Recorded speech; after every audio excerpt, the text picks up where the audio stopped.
नमस्कार. शिवशाही न्यूजवर सर्वांचे स्वागत. महाराष्ट्राच्या भूमीला संतांच्या साहित्याचा आणि विचारांचा मोठा वारसा लाभलाय. संत एकनाथ महाराजांनी भारुडाच्या माध्यमातून मनोरंजनासोबतच समाज प्रबोधनाचं जे कार्य केलं त्याचा प्रत्यय आजही आपल्याला येतोय. आजच्या आधुनिक युगात जिथं जुन्या परंपरा लोप पावत आहेत तिथं सोलापूर जिल्ह्यातील पंढरपूर तालुक्यातील रोपळे गावानं मात्र एक आदर्श निर्माण केलाय. गेल्या 40 वर्षापासून रोपळे गावात सोंगी भारुडांची ही वैभवशाली परंपरा जपली जाते. ग्रामदैवत श्री हनुमान जन्मोत्सवानिमित्त आयोजित अखंड हरिनाम सप्ताहाची सांगता दरवर्षी सोंगी भारुडांना करण्याची या गावची खास पद्धत आहे. केवळ रोपळेच नव्हे तर जिल्ह्यातील अनेक नामवंत भारुड कलावंतांची ही कर्मभूमी राहिली आहे.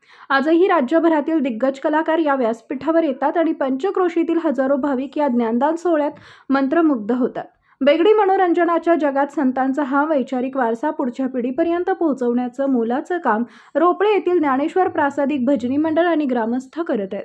ताज्या घडामोडी जाणून घेण्यासाठी शिवशाही न्यूज यूट्यूब चॅनलला सबस्क्राईब करा. आपण हा व्हिडिओ फेसबुकवर पाहत असाल तर फेसबुक पेज फॉलो करा आणि शिवशाही न्यूज.com या आपल्या वेबसाईटलाही भेट द्या.